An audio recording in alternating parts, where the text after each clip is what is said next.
kurang apa negara kita ini kayanya? Sawit ada, nikel ada, emas ada, batu bara ada, pasir banyak. Tapi kok kita rasanya tidak bisa menikmati syariat, tidak bisa menikmati kekayaan alam kita. Saya tidak ahli analisa, tapi pasti ada yang salah dengan pengelolaan negara ini. Termasuk pengelolaan pajak, pasti ada yang salah. Kenapa rakyat Indonesia tidak taat pajak?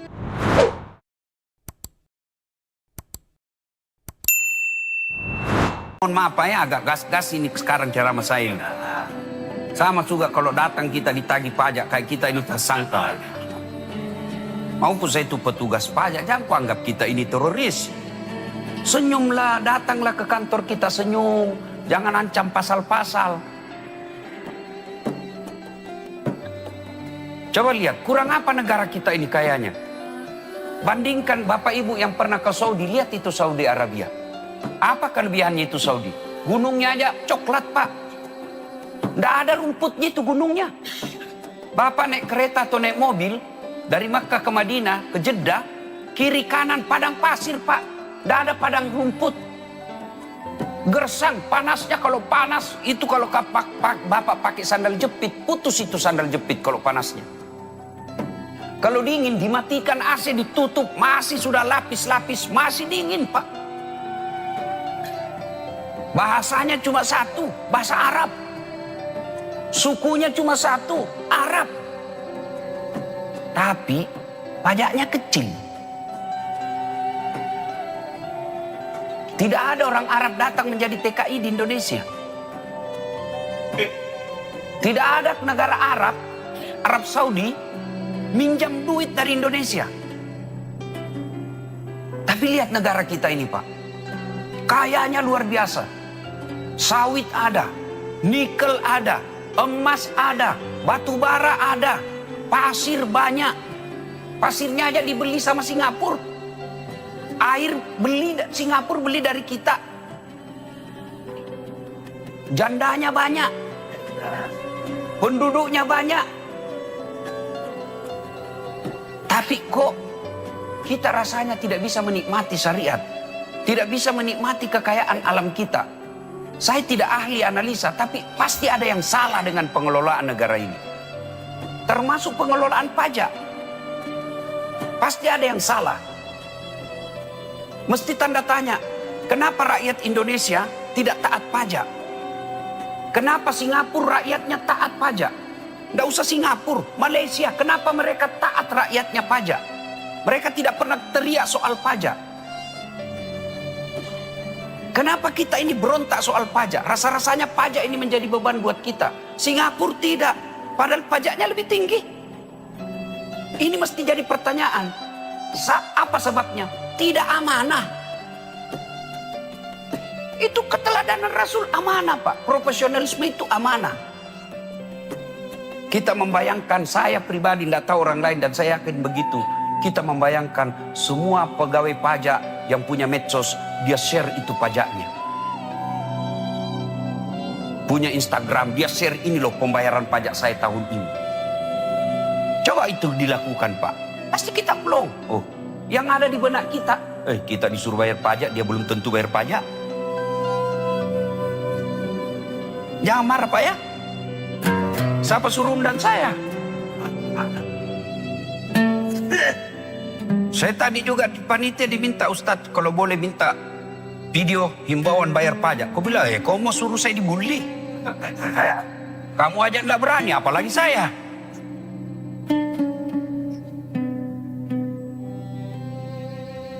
Ya, ini soal pajak. Ya, mari kita lihat soal Maulid. Kenapa dikatakan laqad kana lakum? Kenapa Allah katakan teladani Nabi? Kenapa Nabi diteladani? Pertama, karena Nabi manusia biasa. Pak, kalau ayam disuruh ngembek, boleh enggak? Ayam disuruh bunyi mbek, yang nyuruh pasti bego.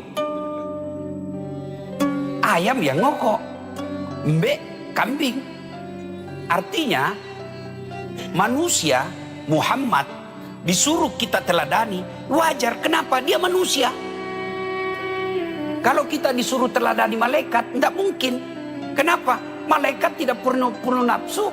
Malaikat tidak senang perempuan. Kita Pak, satu aja tidak cukup. Malaikat tidak makan. Kita puasa aja 30 hari banyak yang belum. Malaikat tidak tidur. Jadi kalau Nabi diminta dicontoh, Allah minta non-contoh. Karena Nabi manusia biasa. Berarti pasti mampu kita contoh. Apanya yang kita contoh? Pertama, akhlaknya. Kenapa Nabi mampu mengubah dari masyarakat jahiliyah menjadi masyarakat madani? Bapak tahu namanya masyarakat jahiliyah, Ibu? Ibu-ibu tahu namanya masyarakat jahiliyah? Itu masyarakat jahiliyah bukan soal waktu, Pak. Masyarakat jahiliyah itu bukan soal 1400 tahun yang lalu. Tapi karakter, sifat. Biar dia hidup di luar 25, tapi dia punya sifat jahiliyah, dia masyarakat jahiliyah. Apa masyarakat jahiliyah karakternya? Satu, sombong. Dia sombong. Apa itu sombong? Pakai barang mahal? Belum tentu. Pakai barang mewah? Belum tentu. Bapak punya emas, punya berlian, Allah kasih rezeki, silakan. Tapi kapan Bapak sombong? Dua karakter sombong kata Nabi. Satu, nolak kebenaran. Dua, meremehkan orang lain. Bapak pakai rezeki, pakai baju krokodil, cap buaya. Katanya kalau palsu, buayanya menghadap ke dalam. Kalau asli menghadap keluar kepalanya, buaya darat. Harga 4 juta. Sombong? Belum tentu, itu rezekinya Bapak. Tapi kapan Bapak sombong? Meremehkan bajunya orang. Mau kau pakai itu di? Padahal cakar itu. Sombong, meremehkan orang lain. Yang kedua, menolak kebenaran. Siapa itu anak? Baru masuk 2 tahun, sudah mau ajar-ajar saya. Saya ini sudah 10 tahun, tahu apa dia? Bapak betul 10 tahun, tapi otaknya Pentium 1. Lambat loading. Sudah Pak, tinggal diketik. Belum sudah namanya itu. Sudah tapi belum. Apa nama? Apa? Saya bingung biasa. Sudah Pak, tinggal di print. Belum sudah namanya itu. Itu otak-otak yang masih betul kok 30 tahun kerja tapi otakmu masih seperti ini. Anak muda betul dia baru 2 tahun masuk tapi otaknya, prosesornya Pentium 5. Cepat loading, cepat paham. Orang yang menolak kebenaran itu orang sombong. Nah, sombong kita lihat sekarang salah satu penyebab rusuhnya kemarin, kesombongan. Boleh enggak pegawai pajak flexing? Boleh. Tapi kapan? Setelah rakyat Indonesia makmur. Boleh enggak anggota DPR joget-joget dengan gajinya? Boleh. Tapi setelah rakyat makmur. Kalau belum makmur, jangan dulu. Pasti akan ada ketidakadilan. Kita selalu puasa, bahkan Senin Kamis.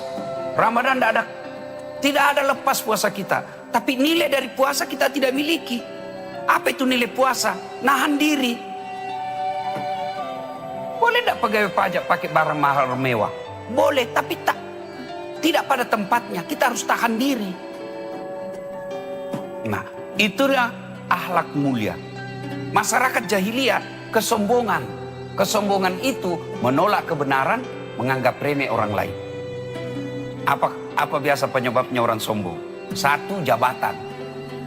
Ini yang di depan kita semua ini potensi punya sifat sombong. Bukan saya bilang sombong, potensi. Berpeluang punya itu. Artinya dia menuju ke situ. Kenapa? Ya, ada jabatannya. Itu Nabi bilang 4 penyebab masuknya sombong. 1, jabatan. Kalau orang beriman, apa yang membuat dia mau sombong dengan jabatan? Jabatan ada batasnya, Pak. Kita jadi kanwil. Bukan karena kita hebat, tapi karena dipilih sama menteri. Biar kau hebat kalau menterimu tidak senang kok. Wabillahi taufiq wal hidayah. Ya kan? Nah, Bapak Ibu saudara-saudara sekalian, mau sombong dengan jabatan yang kita miliki, Kanwil, berapa lama? 2-3 tahun. Ada batasnya, ada pensiun. Biar kau cerdas bagaimana sih bahwa saatnya pensiun. Wassalam. Dengan senang hati apa boleh buat Pak. Bapak harus tinggalkan ini ruangan. Masih mau pakai pangkat Kanwil. Bapak lewat. Anak buah bilang astagfirullah. Sudah sakit ini Bapak ini. Itu anggota DPR mau sombong. Bagaimana ceritanya anak kau jadi anggota DPR kalau dipilih? Nggak mungkin kau jadi DPR kalau tidak dipilih.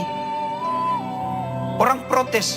Kenapa orang joget-joget anggota DPR? Bagi saya orang berilmu dan paham. Saya anggap lazim. Wajar. Kenapa? Memang dia artis. Siapa suruh kau pilih artis? Ya artis ya dia joget lah. Nah, memang kerjanya sebelumnya tukang joget. Ada orang cerdas, ada, ndak kau pilih. Kenapa? Karena wani biro. Nah, Bapak, saudara-saudara sekalian, Nabi kita teladani akhlaknya. Akhlak itu, coba kita lihat akhlak Nabi. Kita mulai dari rumah tangga. Nabi suatu ketika terlambat pulang dari dakwah. Aisyah sudah tidur. Nabi ketuk pintu. Assalamualaikum ya Khumaira. Dari jawaban. Assalamualaikum ya Khumaira. Dari jawaban. Nabi pikir, oh tidur ini. Nabi ambil serbannya, dia hemparkan di depan pintu. Beliau tidur depan pintu. Bangun Aisyah dibuka, ada Nabi di depan pintu. Bagaimana reaksi Nabi? Dia jabat tangan istrinya sambil dia cium jidatnya. Apa dia bilang? Maafkan saya terlambat pulang tadi malam, sehingga kau tidur sendiri di kamarmu. Allah karim. Coba kalau Bapak, ini mau dulu sederhana dulu Pak. Ini mau saja kita contoh. Dari tugas luar ke ini Pak, berdarah-darah otak cari target. Ya kan? Pulang tidak bangun. Pas dibukakan pintu, dongok memang tonggok. Itulah Rasulullah, akhlaknya kepada istrinya luar biasa. Kepada istri dulu Pak, kita hormati istri. Kita hebat di sini bukan karena kita semata yang jagoan dan cerdas, tapi karena ada istri yang memberikan ketentraman jiwa. Mana bisa saya ceramah Pak kalau istriku bikin ngamuk? Tidak mungkin saya bisa. Saya jago begini ceramah bukan karena saya hebat. Mamanya cek kasih tenang saya. Coba kalau lagi 10 menit saya mau ceramah, tiba-tiba dia WhatsApp, pulang kok. Apa Pak? Tunggu dulu, pulang kok? Pulang kok? Kenapa? Kesetrum anakmu. Iya toh Pak. Maka kalau mau tenang, harus muliakan istri. Rasulullah itu memuliakan istrinya. Tidak ada istrinya dipanggil istri namanya. Tidak pernah beliau didengar Aisyah, Khadijah, tidak. Beliau panggil Khadijah Ummul Mukminin. Aisyah beliau panggil ya Khumaira, yang kemerah-merahan pipinya. Coba kita Pak, kadang-kala panggil istri dengan gelar yang tidak bagus. Dut. Nah, pantai istrinya gendut dia panggil dut. Tam, hitam. Apa kata istrinya? Apa PC? Kan? Mulai dari rumah tangga dulu. Saling menghormati. Kenapa sekarang banyak rumah tangga tidak saling menghormati? Kasar. Terlalu lama pacaran. 4 tahun pacaran. Berapa kali bohong. Berapa kali selingkuh. Orang pacaran Pak, pasti tidak ada lagi tuh namanya saling menghormati ketika dia selingkuh, ketahuan bohong. Maki-maki kan? Nah sudah menikah, kebiasaan maki-maki itulah yang bawa. Coba kalau tidak saling kenal. Enggak, itu karena kita tidak ada jejak digital. Dan itu perempuan sekali kau bohongi, seumur hidup dia ingat. Karena memang perempuan itu ahli sejarah. Makanya istri saya mamanya Cek bilang, kau tahu ji perempuan ahli sejarah, maka jangan kau bikin sejarah. Ya, itu. Kemudian, ini dalam rumah tangga, kita saling menghormati. Tidak ada susahnya bagi Allah untuk mewafatkan Rasulullah dalam keadaan tawaf. Ya kan? Tidak ada susah bagi Allah mencabut rohnya Rasulullah dalam keadaan sujud sholat. Tidak ada susahnya bagi Allah mewafatkan Nabi dalam keadaan puasa. Ya kan? Tapi apakah Nabi dalam keadaan sholat? Tidak. Apakah dalam keadaan tawaf? Tidak. Apakah dalam keadaan sujud? Tidak. Apakah dalam keadaan puasa? Tidak. Tapi apa? Di pangkuan istrinya. Itu maknanya bahwa ibadah yang paling lama 24 jam rumah tangga. Kalau sholat 5 kali, itu kalau syukur, kalau ada tambah-tambahannya sunnah. Berarti kecil peluang wafat dalam keadaan sholat. Kan 5 kali sehari. Haji, untung sudah kalau kita sudah haji 1 kali. Artinya makin tipis lagi peluang. Puasa, paling Ramadan. Tapi berumah tangga, cari nafkah, ibadah. Bapak, sini kerja supaya bisa bayarkan sekolahnya anak, belikan baju istri, bayar cicilan rumah yang ditempati istri kita. Itu semua jihad. Maka perlakukan istri, rumah tangga sebagai ibadah. Rasulullah sebagai kepala rumah tangga, kita juga kepala rumah tangga. Beliau sangat memuliakan istrinya. Balik maulid ini, ayo muliakan istri, hormati suami. Istri juga jangan sampai tidak memuliakan suami. Suami saya jelek Ustaz, ya takdir bu. Kenapa dia jelek? Allah Maha tahu. Karena kalau dia gagah, malu jalan sama ibu. Kenapa? Karena ibu juga jelek. Ya kan? Saling menghormati. Suami jangan menghina istri. Ya, istri muliakan suami. Karena pintu surganya seorang istri ada pada suami. Ridha Allah tergantung ridha suami. Kalau suami sudah ridha, maka pintu surga lebih gampang diraih. Jangan berkata ibu, kami istri ini tergantung dari suami. Itu perkataan motivator. Tergantung suami, siapa bilang? Kalau tergantung suami, masuk neraka itu istrinya Firaun. Tapi buktinya Nabi katakan, salah satu wanita yang dia masuk surga nanti, istrinya Firaun. Kalau tergantung suami, istrinya Nabi Lut, mestinya masuk surga. Tapi buktinya, masuk neraka dia. Jadi upaya diri kita hidayah itu pribadi masing-masing. Nah, dan perempuan yang cari nafkah itu perempuan spesial. Karena dia tidak diwajibkan tapi dia lakukan. Tapi waspada karena punya penghasilan, itulah potensi melawan suami. Saya tanya Ki Bu, tolong Ki jawab dengan jujur. Bu, kalau misalnya gaji tak 1 bulan 15 juta, terus suami tak satpam, kira-kira kita masih hormati? Bohong Ki Bu. Sedangkan suami tak cari uang, kita ndak ada kerja, nak kita lawan. Artinya potensi. Itulah sebabnya kenapa Islam tidak mewajibkan perempuan cari nafkah. Harus laki-laki. Kenapa? Karena kalau perempuan penghasilannya besar, lalu suami penghasilannya kecil, punya peluang dia tidak hargai suaminya. Tapi apakah perempuan tidak boleh kerja? Boleh, selama kewajibannya sebagai istri tidak diabaikan. Apa kewajiban istri? 1, mengurus suami. 2, mengurus anak. Kalau dia sukses di kantor, dia menjadi kanwil, dia menjadi menteri keuangan, dia menjadi perdana menteri. Tapi anaknya diabaikan, suaminya dia tidak hormati. Tidak ada kemuliaan perempuan seperti ini di hadapan Allah. Begitu juga kita suami. Kita sukses di kantor, anak berantakan, tidak ada kemuliaan sebagai suami, sebagai bapak. Saya mau tanya Pak, ibu-ibu kalau punya bekerja, kerja di sini sukses, Tapi mengabaikan anak, kita tidak tahu siapa pacarnya anak, kita tidak tahu apa konten yang ditonton anak kita. Begitu kita meninggal, tiba-tiba anak kita tidak tahu agama. Ibu kalau meninggal, siapa yang doakan ibu? Suami.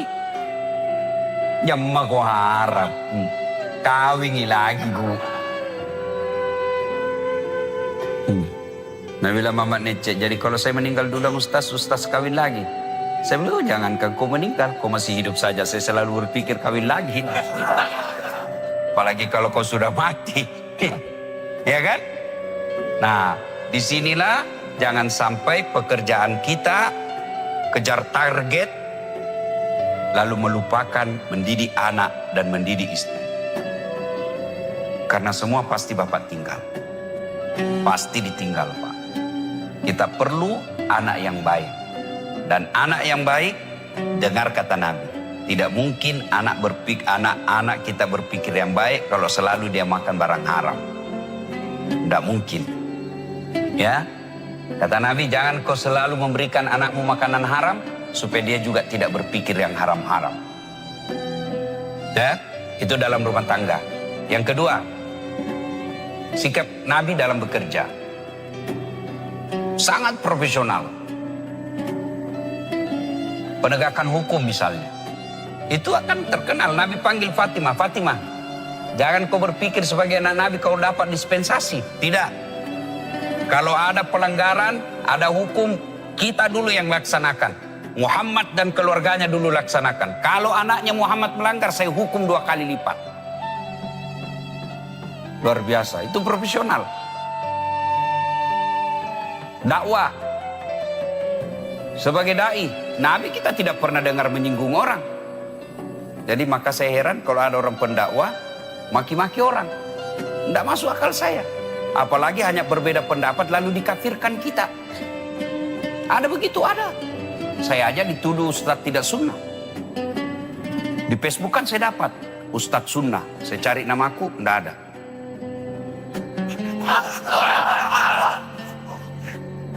Sebelahnya Ustadz tidak sunnah. Nomor 13. Saya tanya adminnya, kenapa kau bilang saya itu Ustadz tidak sunnah? Dia bilang, buktinya kau bicara sunnah-sunnah dalam maulid, kau tidak pelihara sunnah. Mana? Kau tidak pelihara jenggot? Mau dia apa kalau tidak mau tumbuh? Hanya dibilang Ustadz sunnah itu yang pelihara jenggot, yang celananya jingkrang. Kalau tidak jingkrang dibilang tidak sunnah.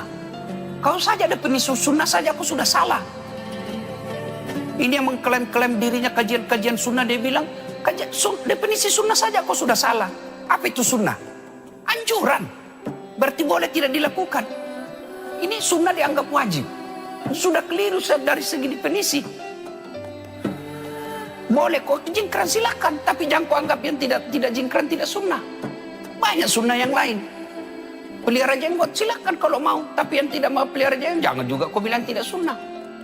Saya sepakat dengan Gus Dur, berislam itu tidak mengganti saya menjadi anak.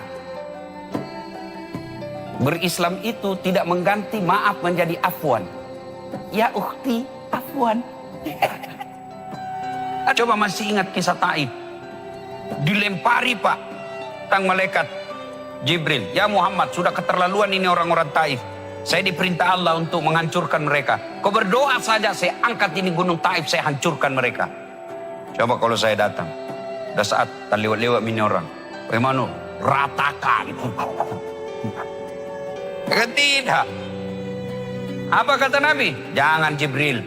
Kalau Allah mau mendengar doaku, saya berdoa. Mereka begitu karena dia tidak tahu apa saya bawakan mereka.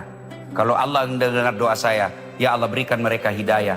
Kalau bukan mereka yang beriman, anaknya nanti. Kalau bukan anaknya, cucunya. Terbukti doa Rasulullah terkabul. Di Taif sekarang tidak ada satupun manusia yang tidak beriman kepada Nabi. Itulah dakwah, profesional dalam dakwah. Dalam cari nafkah, Allah karim. Nabi tidak pernah sangka buruk kepada Allah. Kita cari nafkah sangka buruk. Jangan kau sedekah. Kenapa? Bagaimana nanti? Itu orang sangka buruk terhadap rezeki Allah. Datang penyumbang, bengkok muka tak. Saya berharap mudah-mudahan ini sampai ke telinga menteri. Seperti di Australia. Saya baru-baru pulang di Australia ceramah. Ternyata mereka kalau bayar pajak, ada laporan Pak, masuk ke emailnya mereka, pajak yang kita bayar itu dikemanakan. Kawan saya yang kerja di sana dikasih lihat, ini pajak saya, ini email balasannya, pajak saya ke sini, saya ke sini, ke sini. Jadi dia plong. Mudah-mudahan suatu waktu kita juga di Indonesia mampu lakukan hal seperti ini. Kita harus terus, tidak boleh bersangka buruk, berbaik sangka terus. Negara kita mudah-mudahan suatu saat menjadi lebih bagus lagi.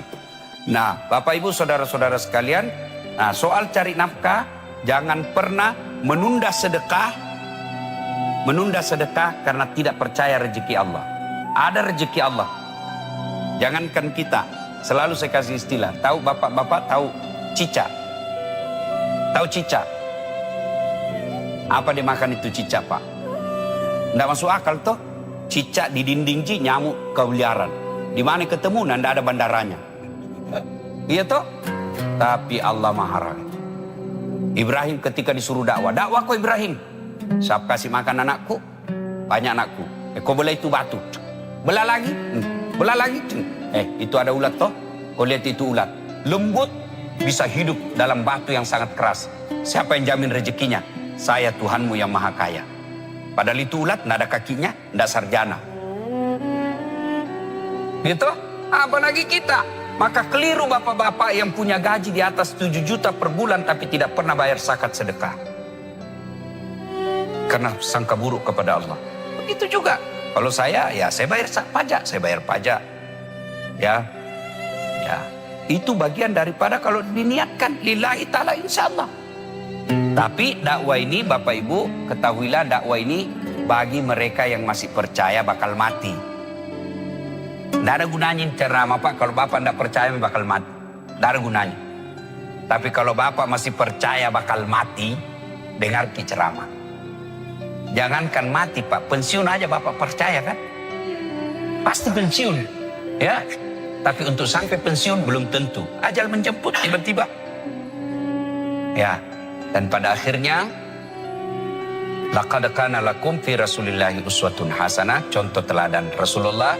Kita contoh beliau, bagaimana mencontohnya? Mulailah dengan mencintai Rasulullah, dengan belajar sirah nabawi. Kisah-kisah Rasul, bagaimana Nabi cari nafkah, bagaimana Nabi berkeluarga.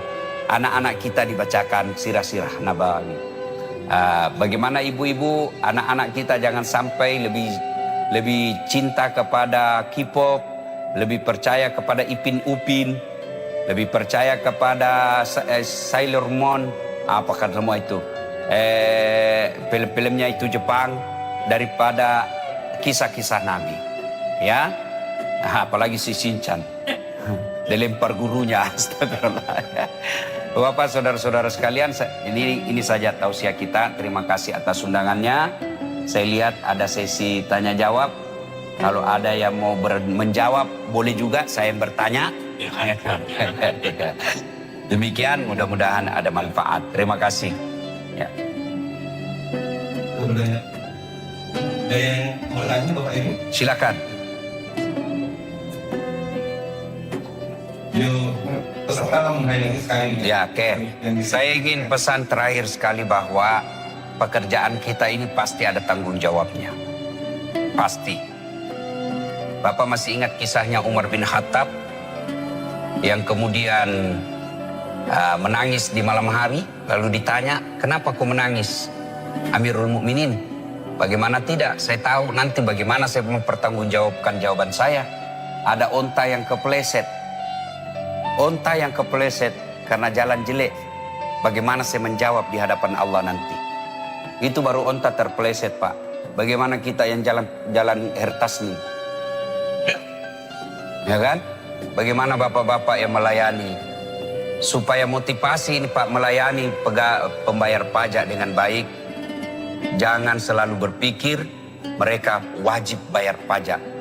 Tapi kita selalu berpikir mereka adalah investor. Jangan mereka kita pikir sebagai objek pajak. Tapi kita anggaplah mereka sebagai ladang amal. Saya mengajar di Unhas, kalau lihat mahasiswa Pak, menjengkelkan Pak. Kalau kita dulu kan kita tunggu itu dosen. Kalau kita mau tanda tangan KRS, Sudah salat subuh kita datang ke Jalan Sunuk komplek dosen Unhas, tunggui sudah salat subuh, keluar baru. Sekarang Pak dia ngatur waktu. Jam berapa Ustaz ke kampus? Jam 10 dek. Bisa menunggu sedikit Pak Ustaz? Coba. Menjengkelkan Pak. Ya, belum lagi kalau kita sudah kasih nilai, kenapa bisa nilaiku begini? Temanku tidak begitu Pak. Kalau dilihat sikapnya menjengkelkan. Saya berpikir, kalau saya mau masa bodoh, kau mau pintar, mau lulus tidak, aku kasih tidak lulus kau saja. Tidak ada urusan, gajiku tetap jalan. Pangkatku tetap naik, kau mau bodoh atau cerdas tidak. Tapi saya selalu memberi nasihat. Karena saya pikir, ada saja satu kelas ini menjadi orang baik, dia akan menjadi amal jariah buat saya. Nah, kalau ini kita pikir Pak, kalau kita bekerja cari pajak ini, supaya negara bangun jembatan, supaya selama jembatan bagus, orang bisa pergi dakwah, orang pergi berjamaah, orang pergi silaturahmi, baik jalannya gara-gara kita berhasil menjalankan, menggunakan pajak dengan sebaik-baiknya, Bapak jadi amal jariah. Tapi kalau kapan Bapak berpikir bagaimana supaya saya dapat, Bapak memang dapat. Allah katakan siapa yang mendaki dunia saya kasih kok. Saya mau mendaki akhirat saya kasih kok. Saya mendaki dua-duanya saya kasih. Jadi kalau Bapak memikir, saya bisa atur ini Pak. Sebenarnya ini Pak 10 juta. Bisa jadi atur. Bapak dapat itu yang Bapak atur.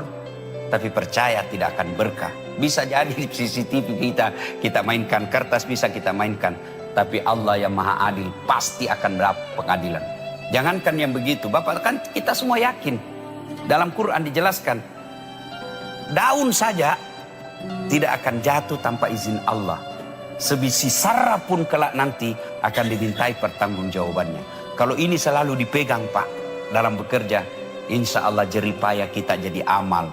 Teror orang jadi amal, sakit hati kita jadi amal, bekerja kita jadi amal. Maka itulah sebabnya kita dalam Islam, setiap sholat kita selalu baca, inna sholati wa nusuki wa mahyaya wa mamati lillahi rabbil alamin. Segalanya kepada Allah.